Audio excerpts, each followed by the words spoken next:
Welcome everybody to Early Years Weekly, episode number 9. 8. 8.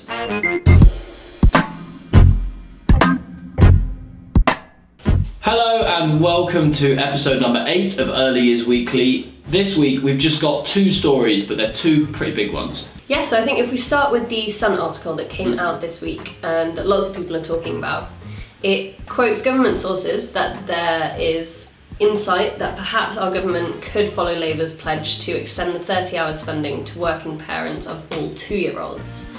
Controversial. What do you think about that? Yeah, I think it was definitely pretty worrying. Of course, we can't dig too much into this. It's one article quoting some government sources. This is far away from being anything official. But they said it's high on our list of priorities and has the support of at least 3 senior ministers, and that they're keen to do something eye-catching. I think that is the issue here. I mean, they're talking about potentially extending it to 2-year-olds, and they're talking about making it truly 30 hours with the idea that it would be 30 hours across the school year. The worry is that it's just something eye-catching, and yet again there's nothing in these kind of quotes to address the underfunding that's going on. Which of course Labour did address. I think much better than they have done here for sure. You know, their big pledge at the party conference was that they are going to look into Sure Start and more funding for that, and that in general they're going to try and offer a higher hourly rate.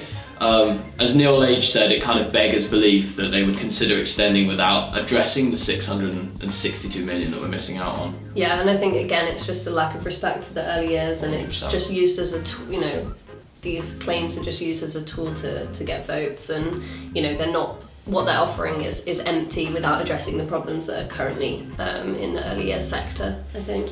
Yeah, so definitely a worrying story. Of course, as we said, nothing official yet, so something to keep your eye on, and it'll be sure to be something we'll be reporting on in the following weeks. So the second story we'll look at is the Early Years Foundation Stage Profile report that's come out. A yearly report obviously happens every year, and it's when a teacher assessment that generally happens when a child turns 5, so usually at the end of reception. Now, it's based on 17 ELGs, and then there's a kind of scoring system, so children get 1 point for emerging, 2 for expected, and 3 for exceeding. So that's what it's based on.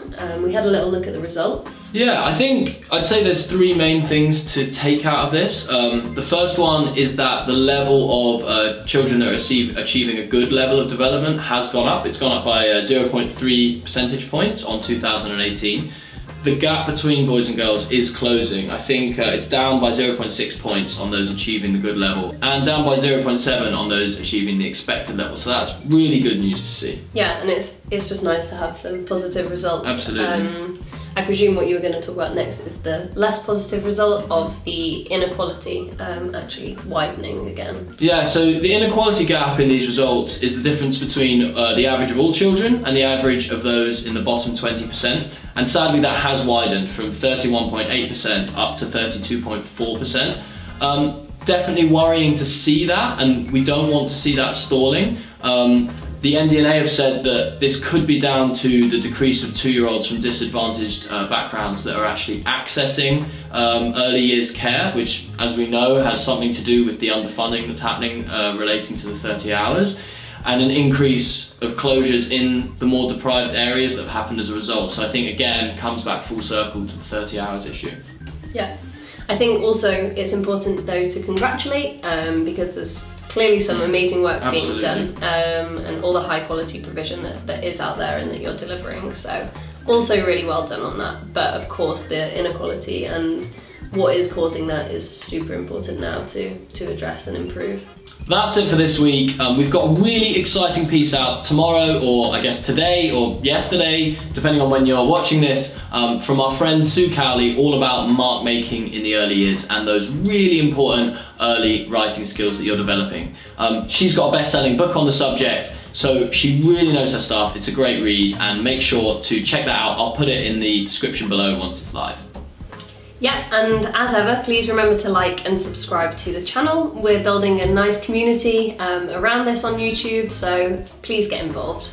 And we will see you next week. Bye.